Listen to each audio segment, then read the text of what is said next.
Amen. Say man, it's your boy Big Dreams. Welcome back to the channel. Before we carry on any further with this video, make sure y'all like, make sure y'all comment, most importantly, make sure y'all subscribe and hit that post notification bell. Set it to all. We is back with another banger video, back with another reaction video, man. And today, y'all see the screen, we are going to be reacting to Gene Deal break silence on the Diddy documentary in response to Diddy's baby mom, so forth and so on. The art of dialogue. Y'all, I was sitting up here by 1 o'clock this morning to be exact, and I said, you know what, let me go watch the documentary. I still got one more episode left.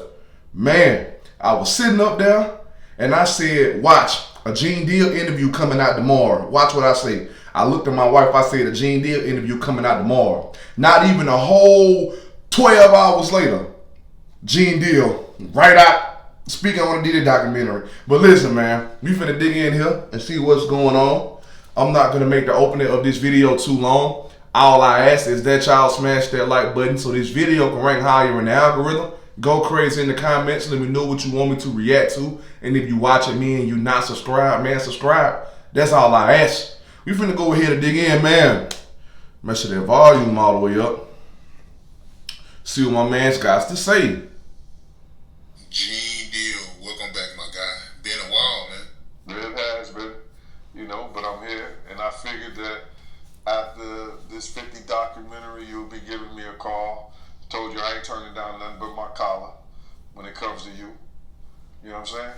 Yeah, man. I had to bring you back. This documentary got everyone talking, man. A lot of people want to know why you wasn't in it, man. Well, first and foremost, I thought I was going to be in the documentary at first. Hold on, let me make sure my eyes straight. Yeah, I'm good. Until I start talking to that director. I think her name is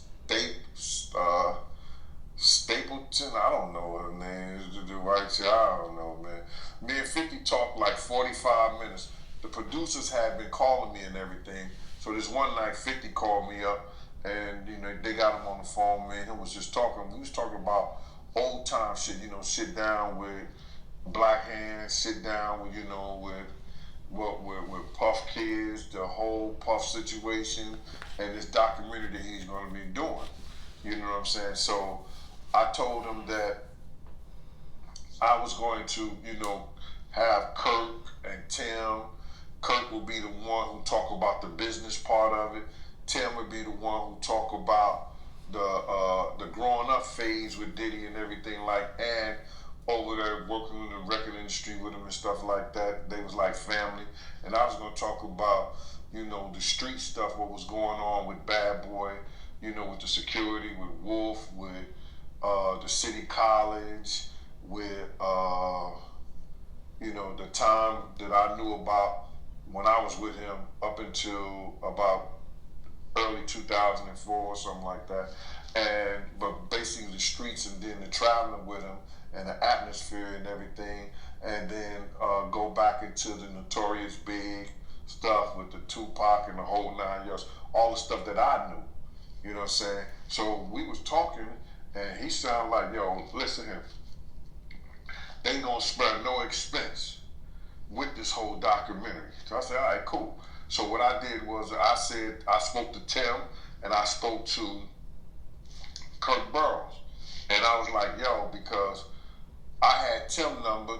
Tim didn't know how to get in touch with Kirk. Kirk didn't know how to get in touch with Tim. But Kirk was trying to tell me, give him the number with the Tim. I said, nah, I ain't doing that. So I gave one of the producers the number in the whole 9 yards to get in touch with Tim, because I want to see him get money, because I know Tim got a hell of a story with Puff. So then I talked to Tim and I told him, yo, listen here, man, we should go in as a package deal. All three of us, we could tell a hell of a story about this whole documentary. You know what I'm saying? From front to start. Then whatever stuff that they get and everything like that. So let's go in there and ask them for 50 apiece. You know what I'm saying? So Tim was like, with it, yo, Gene, whatever, go ahead like that. Kirk was like, yeah, okay, cool, Gene. It was like a general census that we was gonna do this in a whole package deal. You know what I'm saying? And then I started speaking to the producers and everything like that, because 50 had told me himself that they was going to spare no cost in doing this because he wanted to tell the story, and he wanted to tell the story like it was supposed to be told and everything like that. I said, yeah, okay. So then the director, I gotta get her name, man, because it don't even sound. I want to put her on blast because she was telling me, you know, she was saying to me that what I was asking for was crazy, and they wasn't spending money like that. I'm talking about you got footage, you got clothing, you got. I was doing footage. I had pictures, all the stuff that I had. You know, you could figure out a way to pay them, bro, and stuff like that. And then I was telling her about some prices that I have already received, and I had the invoices to show it. And then she was calling me like I was lying. I was like, yo, who do you think you talking to? You know what I'm saying? And she was talking about, there's no way nobody paid. Nobody what? I say, first of all you people come with these documentaries and stuff. The first thing you tell me, y'all tell these people out here that y'all don't pay, and y'all pay. If you could make a picture look like $10,000-$15,000, you know what I'm saying? You can sit here and tell me that you're gonna pay me for my time sitting right down here with y'all. You understand? So then, one thing led to another, and I was like, all right, well then, F you, I spoke to 50, then she said 50, and this is exact words that came out of her mouth. 50 does not determine what goes in and goes out of this documentary. And he definitely don't pay, he determine what somebody get paid. It's not his documentary like that. I was like, oh, so if it's not his documentary, and I spoke to him like that, I don't need to be doing nothing with you, because I'm doing this on the strength of him. But you gonna pay me if I do it. So that's crazy right there. You know what I'm saying, for a little bit, and then they had Kirk Burrows giving me calls and everything like that. What are you calling me for? You know what I'm saying? I'm not. Get out of here. I know what kind of dude you is anyway. Me and you cool and everything, Kirk, but don't call me about no business with this stuff like that. And then what I found out is that he was making a deal, cutting a deal for himself as well as Tim. You understand? And I was trying to get a deal for all three of us. You understand? So that's how them industry cats go. That's what they do. You know what I'm saying? So I'm looking at it like this. So then he called me back again, and I told him, listen, don't you ever call my phone again, Kirk? You know what I'm saying? Because we had got into it about somebody calling him. He told me Groovy Lou called him and wanted to know why Gene's still doing this to Puff and everything like that. And I mentioned it on the Gene Deal show. You know what I'm saying? I said something. He called me back like I was lying. And listen to me, Kirk. Don't call me about what these clowns and these niggas say right here, bro. I had nothing, and especially don't call me talking about what I gotta fix. When in fact, you know what you told me, and you know what our conversation was. You know what I'm saying? So the whole thing about why I'm not in the thing, the lady was talking greasy to me. She had no right to talk greasy to me. And then she told me that 50 didn't have the power to do anything, but they using his name to push the whole documentary. And that's what it was about. So that's why you don't see a cameo other than the pictures they used of me on the film in the documentary. I got 3 or 4 pictures in the documentary that I've seen of myself. Some people say they saw more, but I know three different times where I was certain places that you could actually see me in the documentary, and that's the only thing you're going to get. But the stories that they told in the documentary, bro, come on. They could have went a whole lot deeper. They could have did a whole lot more. So I ain't in the documentary because that lady that was the director, I think, what's her name? Alex, Alex State. You know her name, Mighty? Yo, Mighty, just give me 1 second. Give me 1 second. I'm going to look this up, all right? Okay. Her name is Alex Stapleton. The director that I spoke to was Alex Stapleton. She was the one told me that she was the director, she was the producer, whatever, this, that, and the third, the whole 9 yards, and she was talking mad greasy to me. And listen here, it's no matter, after you talk that kind of talk to me, it's no amount of money she could have paid me anyway for me to get in there. My story is more too valuable getting into depth or getting in depth with this whole stuff, and it would have helped that documentary a whole lot.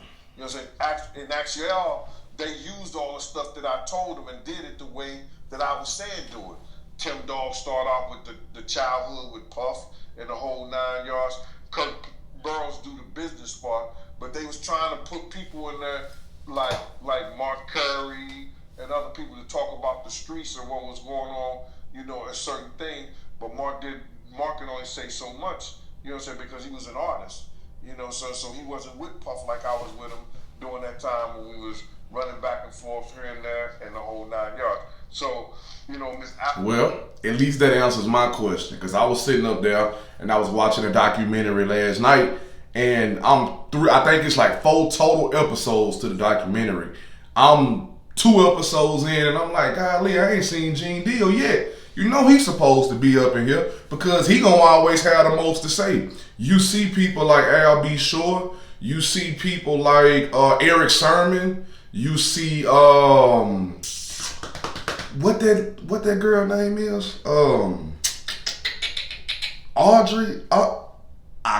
Listen here, I can't remember her name, but it was people like that was up in there, and they was like telling the story. You know what I'm saying? And I'm watching it, I'm like, I ain't seen no Gene Deal yet. That ain't like them to not add Gene Deal up in here, because I know he gonna have the most to say out of everybody. I know everybody talking from a different aspect, but Gene Deal gonna have the most to say out of everybody. Oh yeah, they had Roger Bonds in there too. But I'm like, yeah, he gonna have the most to say. So I don't see why they ain't put him up in there, but at least, now with him saying that, it kind of answers the question of why he went up in there. So Stapleton is the one reason why I'm not in the documentary, but it's all right with me. I've been in a lot of documentaries. I did The Shine, I did the A&E, I did the Discovery Channel, I did the Fox. I've been in a whole lot of different documentaries, and I'm always on the art of dialogue. So the people been getting most of the information from here anyway. Yeah, man, you always on here, man. Always got to bring you on. So with that being said, man, I want to get right into the documentary, man. How you feel about the documentary, man? The behind the scenes footage they got of Diddy leading up to him getting arrested, and how you feel about all that, man? Well, what I feel about the documentary, they left a whole lot of key things out. If they was going to do something and they're going to say the reckoning of Sean Combs, the reckoning, or Diddy, the reckoning and stuff like that, it should have been a lot of people that we lost because of him.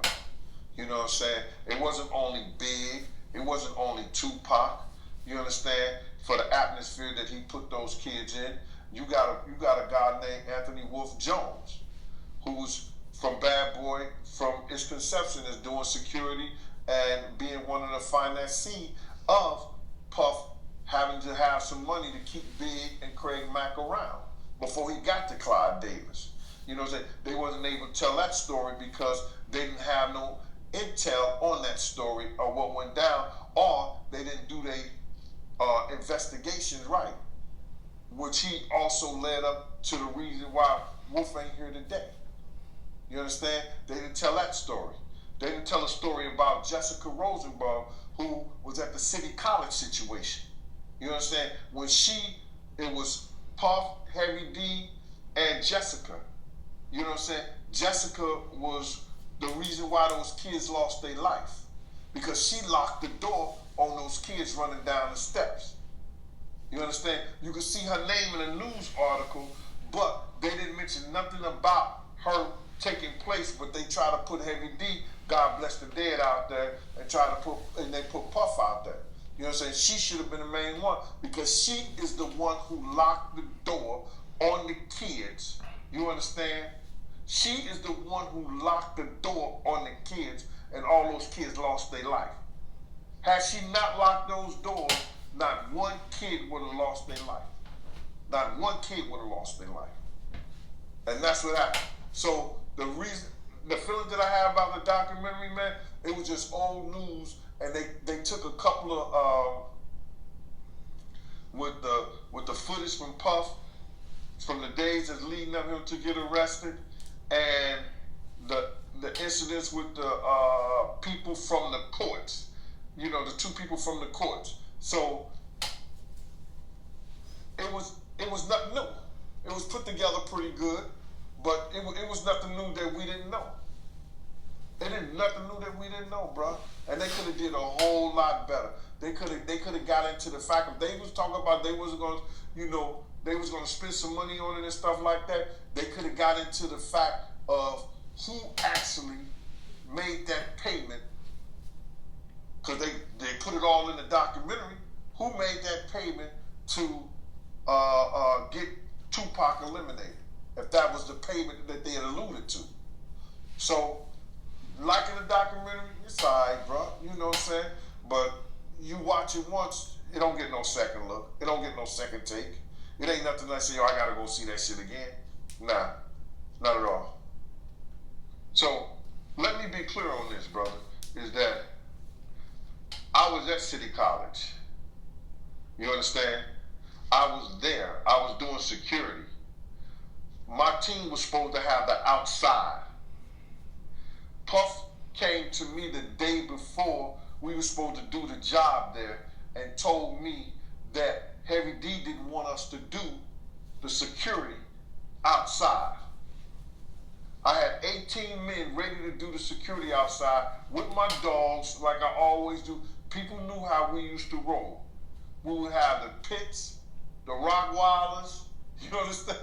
We had that outside locked up. So anybody try to bum rush, anybody do that, we had the gates, the whole 9 yards.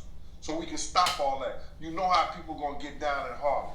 You understand? So, and then when you got LL Cool J, you got Mike Tyson coming through there, and they coming through the front door so people see them. So they gonna go crazy. LL was the hottest thing out at that time. Mike Tyson was the hottest thing out at that time. They got all kinds of stars and people in there already. They was coming through the back. They came through the front. And it caused the door to be bum rushed. But if they had the gates up, if they had the dogs, and with the help of the police, that shit would have never happened, bro.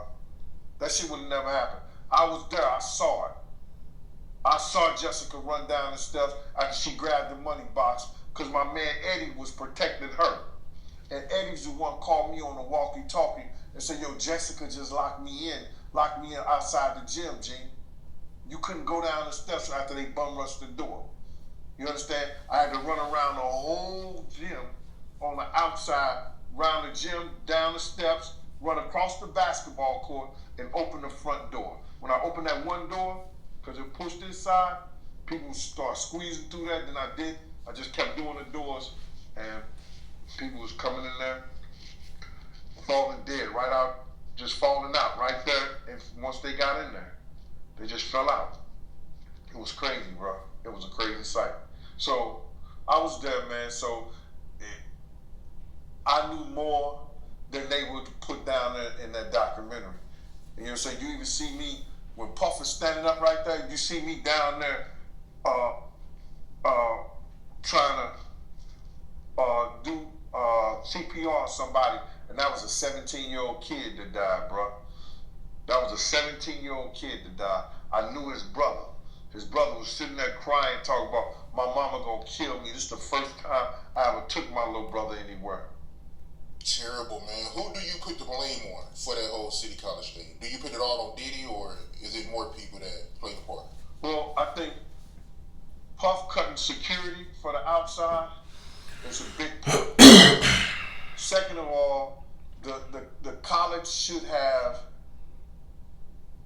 had their security there, and you didn't see none of the college security, and the college should have let the police department know that it was a function of that magnitude that was coming. So it's Diddy and the college and the security and the school. To get into this documentary, man, because I want to get your point of view, man, and I want you to break it down. There's one part in here where Eric Sermon, he told a story about how he was in the car with Misa, and Diddy caught him in the car, and Diddy swung on him. You seen that part? Well, Eric Sermon said that Puff swung on him and invited him, and he invited Puff to go around the corner. But a lot of people, Kirk Burrows told the story, and I told him, like, because we knew that had happened back in the day, that Puff was putting his hands on Misa. You know what I'm saying? I used to bodyguard Misa, brother. You understand what I'm saying? I used to bodyguard Misa. You know, after I started working for Puff and everything like that, I started working. Misa wanted to still be out. Misa still wanted to go to places. Misa still wanted to be out and about. So bro, she said, I'm going to tell y'all what I think the wildest part was. And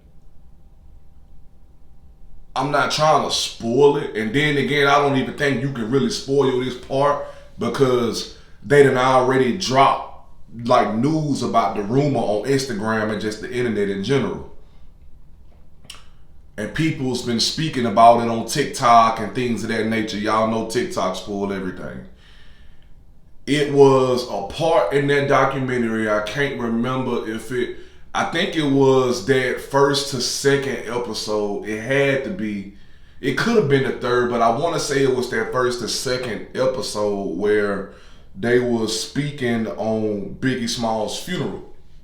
And they was like, Puff stated that he was going to throw the biggest funeral for Biggie Smalls, but Biggie had to pay for it. Basically saying that he took money, I guess, from his estate. He tried to get somebody to retype out the terms of his contract for all the money and the royalties and stuff go mostly to Bad Boy and not over to his mother, Miss Violetta Wallace, or his family or anything of that nature. And last night, as I was watching the documentary, I'm scrolling through Instagram. Immediately, I think it was on the Shade Room, they had posted a picture stating that Biggie Smalls' estate manager denied claims of Diddy taking money from the estate to pay for his funeral. They said that it was denied and that it's false and things of that nature. And at that point, that's a heavy allegation, and you can only go off of what's being said. But with everything that has happened leading up until now, it's more so one of them things where you look at it like, yeah, y'all might say that it's a false claim or it's a false allegation, but can we really put it past them? Like, for all we know, y'all could be sitting up here just saying no just because, or somebody told y'all to say no. But is that really the case? You know what I'm saying? I think that was the part that kind of really got me going. I was like, what? Because, like, you know, it sounded off, but they said Biggie Smalls' estate manager came out and denied the claim. So, per his estate's manager, Biggie's estate manager, Diddy didn't take no money from the estate to pay for the funeral. So, hey. Would you look out for me? I said, Miss, you can't afford me. She said, Gee, it's only going to be for a couple of hours when I go out and stuff like that. I know he's not going to do nothing if he see me with you. You understand what I'm saying? So I said, all right, cool. All right, Misa. All right, so if I come out for a couple of hours and stuff like that, every time I come out, Misa, it'll be $200, $250 for a couple of hours just for you, Misa. So it was known that Puff had a hand problem, especially when it came to women that he dated. And it was surprisingly that he swung, and like Eric Samuel said, on him. You understand? And then went to listen to some music. That shit was crazy to me. So my whole thing about it is that the Eric Service shit, and then he went to listen to Juicy after it swung on him. That's some industry shit, bro. You know what I'm saying? That's some crazy industry shit. The whole thing about when he's talking about the Misa part being in his car and everything like that, and that was the part whereas that Puff was putting his hands on Misa, and he should have whooped his ass right then and there, you know, no matter if Misa was just in his car chilling or whatever. You know what I'm saying? She chilling with me. I'm responsible for that. I'm going to be responsible for her. Do it some other time. I don't care if it's your girl or not.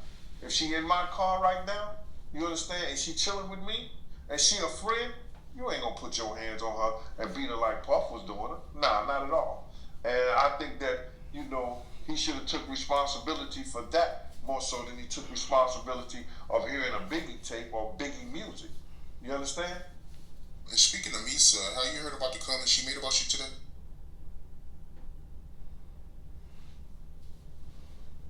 Bro, I saw that today. Somebody sent me that shit today, man. And my whole thing about it is, Misa, how am I harassing you? I've never harassed you. I've always been a protector of you so far until now. You understand? For you to go and try to snake that whole situation and saying, I'm the reason why you being harassed. No, your ex is the reason why you being harassed. You understand? Your ex is the reason why your son is the way he is. You understand? You know what I'm saying? This is what happened, and I'm going to let you know. Another YouTuber, one or two came out and said that Justin is Wolf's father. I mean, Wolf is Justin's father. Another YouTuber came out and said that Wolf is Justin's father. Wolf is a former bodyguard of Bad Boy that was murdered by an associate with BMF. So now, I never said nothing, yay, nay, or whatever. Me and Puff is beefing. You understand? I'm not going to come out and play Super Saver or anything.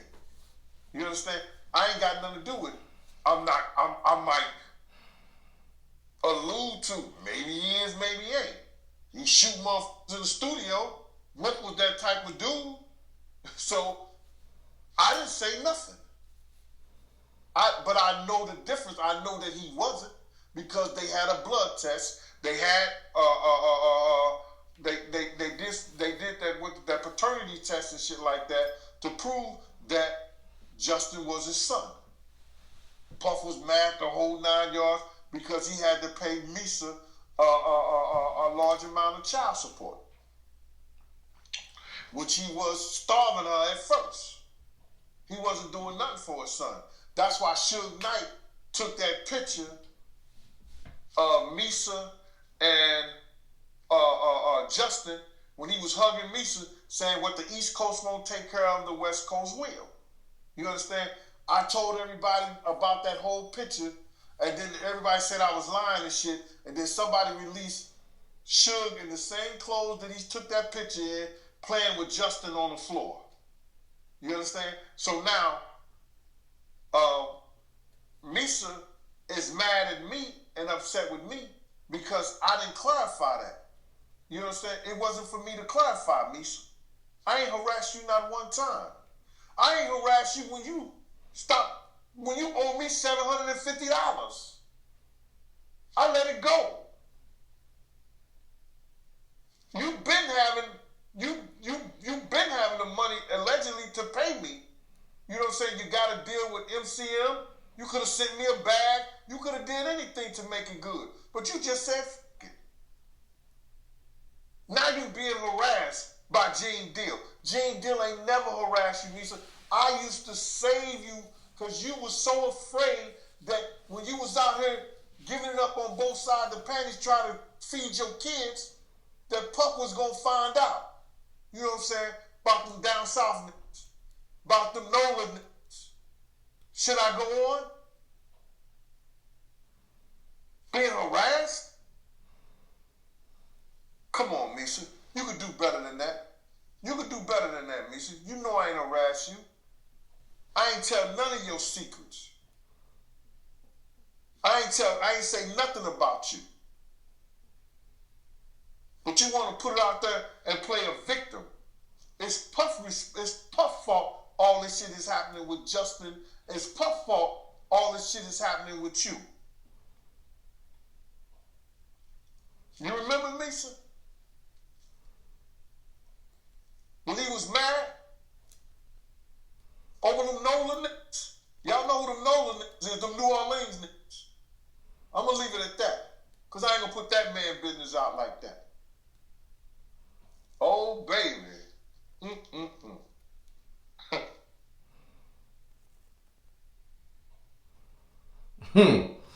Man, listen here. Y'all let me know what y'all think. I'm going to leave this totally up to y'all. The comments is open. All opinions is welcome. Y'all let me know what y'all think. This is the end of the video. Make sure y'all like. Make sure y'all comment. Most importantly, make sure y'all subscribe and hit that post notification bell. Set it to all. All social media links will be in the description.